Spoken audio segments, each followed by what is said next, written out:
Lalu apa hikmah bagi kita ya setelah kita mengetahui ini? Tentu kita tidak perlu berpikir tentang kapan terjadinya kiamat ya. Yang harus kita lakukan hari ini adalah kita berbuat yang terbaik untuk mempersiapkan diri untuk terjadinya hari kiamat itu.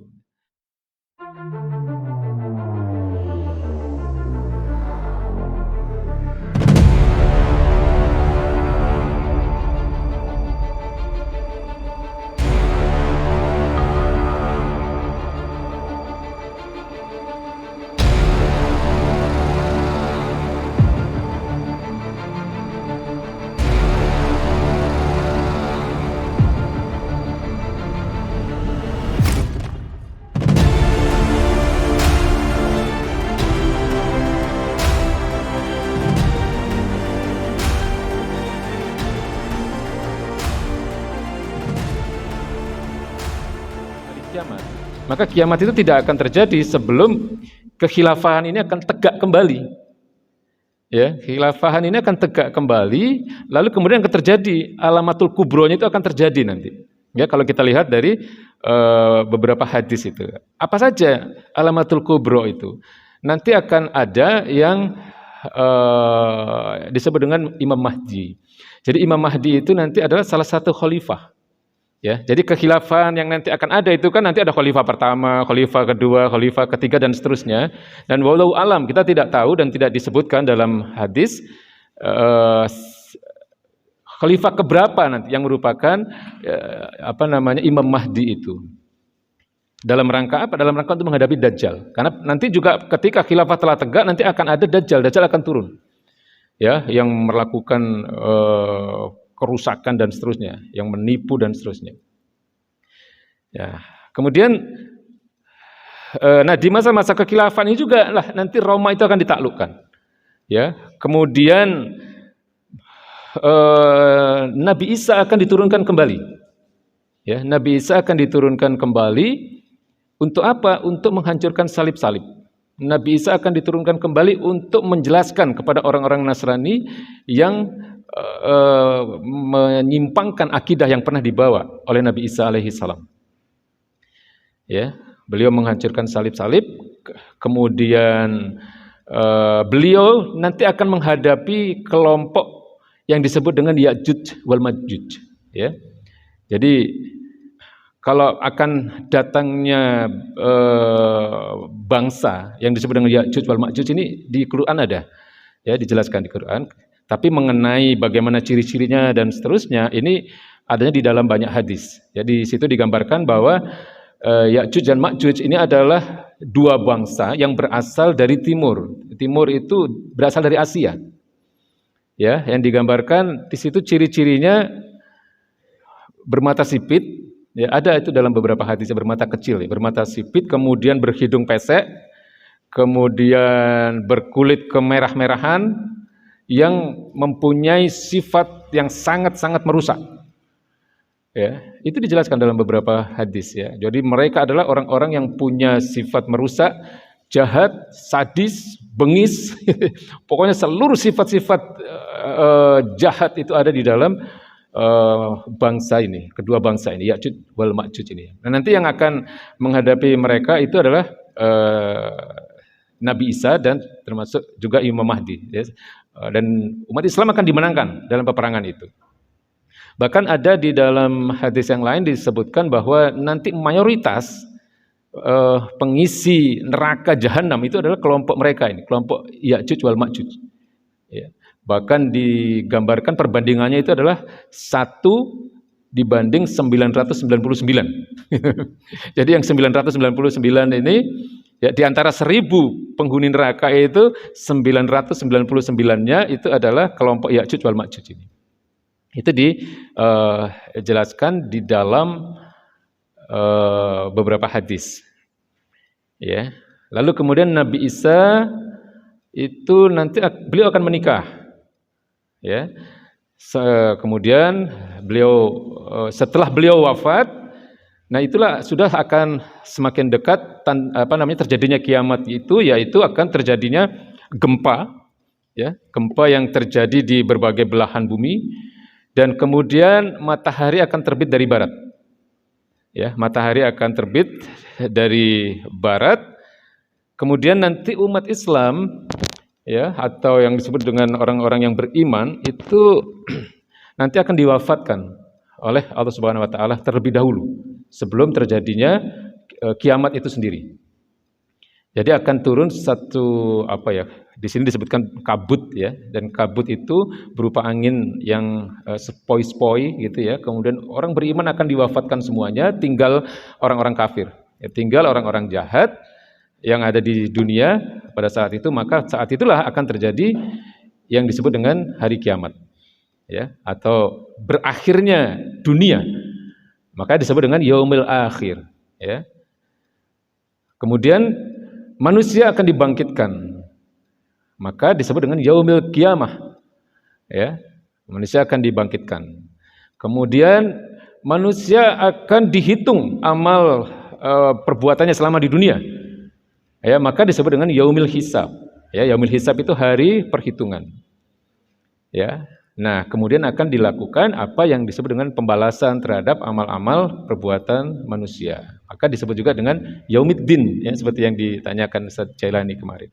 Yaumiddin itu maknanya juga hari pembalasan. Meskipun mungkin secara lebih umum lagi bisa diartikan juga hari di mana berlakunya syariat Allah, hari di mana berlakunya ketentuan Allah terhadap apa yang disebut dengan pembalasan tadi, ya, pembalasan atas perbuatan manusia selama di dunia.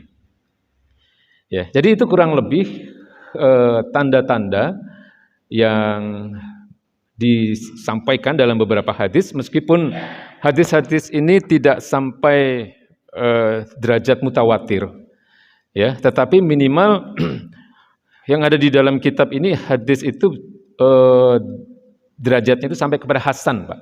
Kalau hasan itu sedikit di bawah sahih, ya, tapi di atas dhaif gitu. Jadi kan ada hadis sahih, hasan dan dhaif.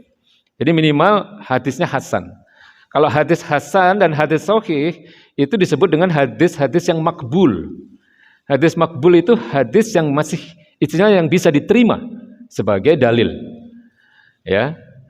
Nah, tapi kalau dia belum atau tidak mencapai syarat mutawatir, ya, mungkin ada sedikit perbedaan pandangan di kalangan para ulama, ya, tentang misalnya tentang periwayatannya atau tentang sanadnya dan seterusnya, ya.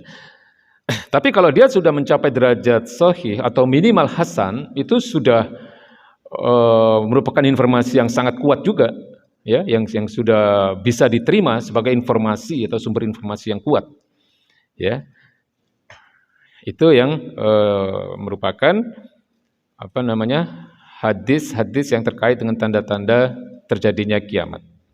Lalu apa hikmah bagi kita, ya, setelah kita mengetahui ini?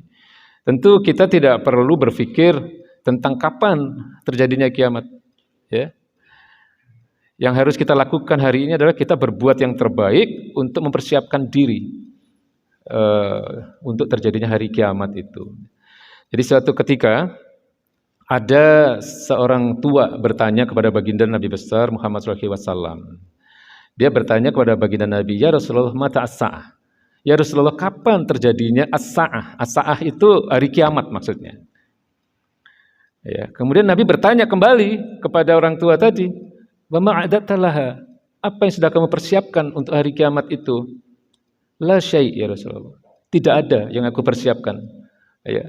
Ma'adatu, aku tidak mempersiapkan apapun untuk hari kiamat itu, ya. Fi kibari sholah wala syam, baik itu di dalam memperbanyak sholat ataupun memperbanyak puasa. Jadi orang tua itu menyatakan begitu, aku tidak mempersiapkan apa-apa tentang hari kiamat, ya, termasuk dalam memperbanyak sholat atau memperbanyak puasa. Kemudian Nabi mengatakan, kemudian orang tua tadi melanjutkan kalimatnya dengan mengatakan, illa, kecuali, inni uhibbullahu wa rasulahu, kecuali aku hanya menyimpan kecintaanku kepada Allah dan Rasulnya. Ya. Jadi dia tidak memperbanyak, jadi sholatnya ya mungkin untuk ukuran orang masa itu dengan masa kita tentu berbeda ya. Dia tidak memperbanyak sholat, tidak memperbanyak puasa, tentu kualitasnya jauh berbeda di atas kita ya, karena dia hidup di zaman Nabi ya. Tapi ketika ditanya oleh baginda Nabi, apa yang sudah kamu persiapkan untuk hari kiamat, itu dia mengatakan tidak ada yang aku persiapkan secara khusus gitu. Kecuali aku hanya menyimpan kecintaanku kepada Allah dan Rasulnya.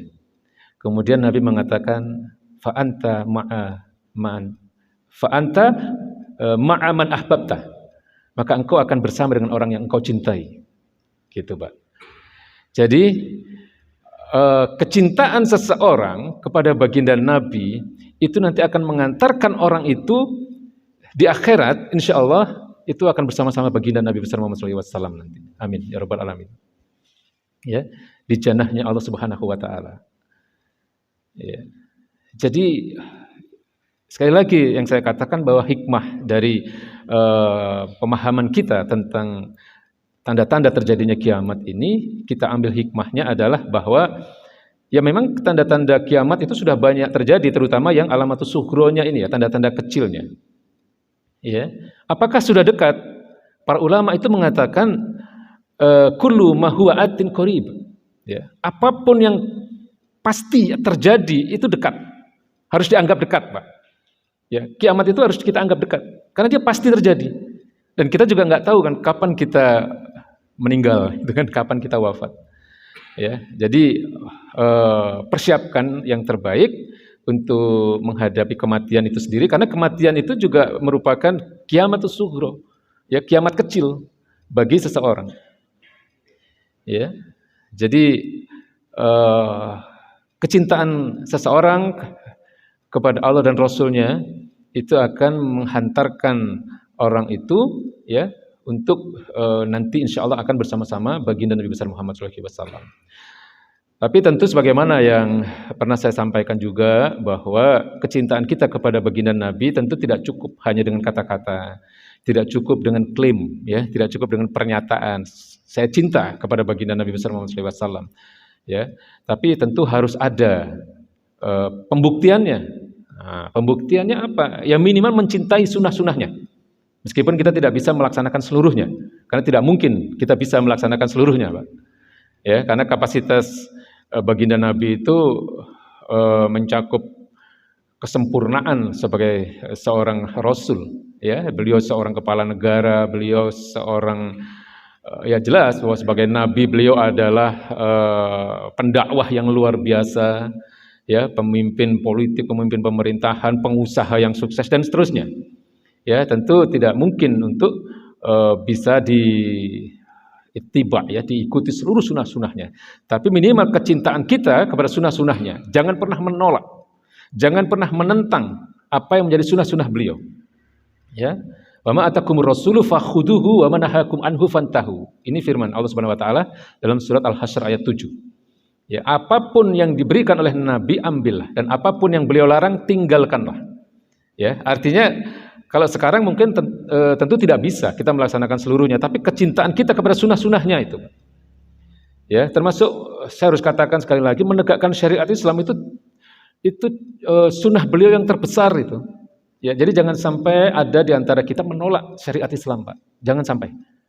Ya, mohon maaf, penolakan seseorang terhadap syariat Islam, meskipun kita tidak bisa melaksanakannya, itu pasti akan mengeluarkan dia dari Islam. Sudah jelas itu, Pak. Karena syariat Islam itu artinya aturan-aturan Islam, hukum-hukum Islam yang sumbernya Quran, sumbernya sunnah-sunnah baginda Nabi besar Muhammad SAW. Dan itu disebut oleh para ulama sebagai a'zamul wajibat, kewajiban yang paling agung. Ya. Sebagian ulama yang lain mengatakan tajul furud, mahkota kewajiban. Ya. Jadi banyak memang hari ini syariat Islam yang tidak bisa kita laksanakan, memang kita tidak mampu untuk melaksanakan itu. Tapi jangan sampai ada penolakan, bahkan kebencian, ya, penentangan dan seterusnya. Ya. Jadi sebagaimana yang saya katakan kemarin bahwa keimanan kita terhadap ayat-ayat Al-Qur'an itu tidak boleh berbeda antara satu ayat dengan ayat yang lain. Yang kemarin saya beri contoh kan misalnya ayat tentang puasa. Ya, itu kan bunyinya ya ayyuhalladzina amanu kutiba alaikumusiyam. Itu sudah kita laksanakan, sudah kita imani sepenuhnya, ya kewajiban itu kita laksanakan setiap Ramadan, ya. Tapi ada ayat lain yang berbunyi ya ayyuhalladzina amanu kutiba alaikumul qisas fil qatl. Ya, wahai orang-orang beriman, diwajibkan bagi kalian untuk melaksanakan kisos dalam perkara pembunuhan.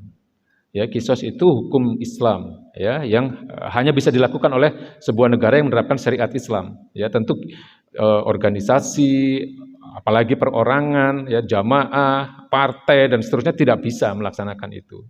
Ya, jadi tidak boleh melaksanakan itu. Ya, tetapi keimanan kita terhadap ayat yang satu dan ayat yang kedua tadi itu tidak boleh berbeda. Kita harus mengakui semua itu benar karena itu firman-firman Allah, Pak. Ya, karena itu firman-firman Allah Subhanahu wa taala. Jadi sekali lagi bahwa kecintaan kita ya kepada sunnah-sunnah baginda Nabi besar Muhammad SAW itu adalah bukti kecintaan kita kepada baginda Nabi besar Muhammad SAW. Ya, kan Allah Subhanahu wa taala berfirman dalam surat Ali Imran ayat 31, "Qul in kuntum tuhibbunallaha fattabi'uni yuhibbukumullah wa yaghfir lakum dzunubakum."